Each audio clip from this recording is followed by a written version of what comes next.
جود مورنينج مرة أخرى من دهب. النهاردة بقى عندنا حاجة من الحاجات اللي لازم تيجي مخصوص دهب عشان تعملها، وهي الريتريت. ايه الريتريت ده يا عم رجب؟ تعال أقول لكم. صباح الفل، عاملة ايه؟ ريم، ايه حوار الريتريت ده؟ ناس جت تنبسط بس كده؟ مقفول. يبقى نروح بقى.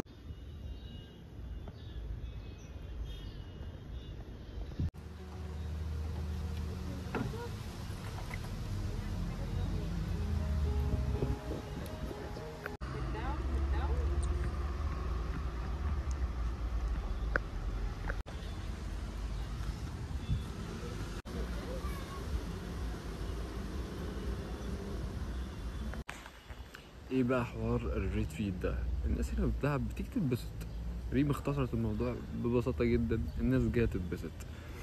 فهي الناس دي بتعمل لك بروجرام كامل 3 4 أيام. 3 4 أيام دول بيبقى فيهم أي حاجة بتعمل هيلينج، بتساعدك تتبسط، تديك بوزيتيف انرجي، راحتك النفسية. فبيتعمل زي يوجا سيشن، بيتعمل اكتيفيتيز، بتنزل المية، بتروح الماونتين، بتعمل درام سيركل، بيبقى فيه مثلا ايس باس او جاكوزي او ساونا، الحاجات اللي بتريح جسمك ونفسيتك. فيبقى سكادجول كده يوم كامل لمدة 3 4 أيام، والناس بتجوين وخلاص بتنسى كل حاجة بقى. يعني بتجوين، هو بيظبط لك الاكوموديشن، الاكل، بيظبط لك كل حاجة، انت بس تيجي تتبسط بس. فالنهارده احنا عندنا الصبح الساعة 8 الصبح، تصحى بدري، بتفوق كده والجو لذيذ، وبتعمل أول حاجة يوجا، بعد كده بنفطر. ايه رأيك بقى في اليوجا سيشن النهارده؟ تحفة تحفة. عشان هي واقفة ولا؟ والله تصدقي تؤمني بإيه؟ أنا وأنا قاعدة في السيشن عمالة أفكر هقول لأصحابي إيه بعد ما أخلص السيشن. هاو كان يعني أنا كنت مبسوطة إزاي في السيشن النهارده. والله العظيم والله مش عشان هي والله مش متفقين. والله يعني كنت مبسوطة قوي، بالذات في الاسترتشنج. النهارده كنا بنعمل ستريتش كتير قوي، كنت مبسوطة قوي قوي. انا شخص مش بتاع يوجا اصلا يعني، حاسه انك عملتي حاجات وعملتيها بالظبط دي حاجة. فكنت اكسايتد، وبلس انه بقيت احب الموضوع. انا عمالة اقول ان انا مش بتاعت يوجا، بس يلا نجرب.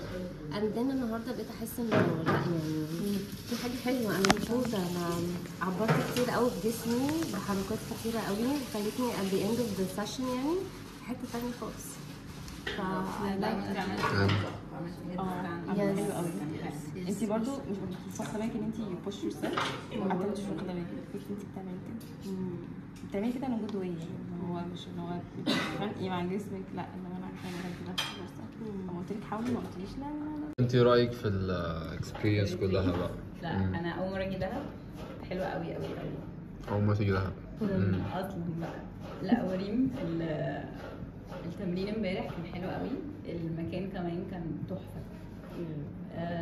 والتمرين كان حلو، ريتريت كله كده على بعضه لذيذ، المكان اللي قاعدين فيه ريم عامله فايب حلوه.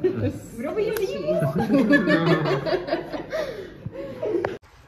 انا صاحي بدري جدا فخلعت كده، رايح ساعة وبعد كده نرجع عندنا ارت ورك شوب. بعد معاناة من حالة الصحيان، متأخرين 3 ساعة، فهنروح دلوقتي نلحق نشوف هم عملوا ايه. حابب اقول لكل شخص حابب ان هو عايز يرتاح شوية من العالم الخارجي، عايز يرتاح نفسيا. حرفيا دهب مكان لكل روح أزهقتها الحياة. أنا مش عارف ده قريته فين بالظبط، ولكن دهب من الأماكن دي. مش بنصح إن أنت تطول فيها قوي، لأن أنت مهما قعدت مش هتمل، مهما قعدت مش الموضوع هتلاقي نفسك تهت جوه لأن أنت مبسوط.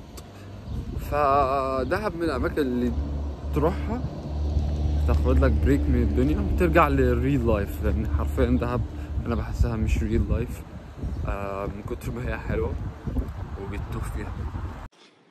فاكرين المكان ده؟ صورته قبل كده، صورت فلوج كامل عنه. هو الورك شوب هنا.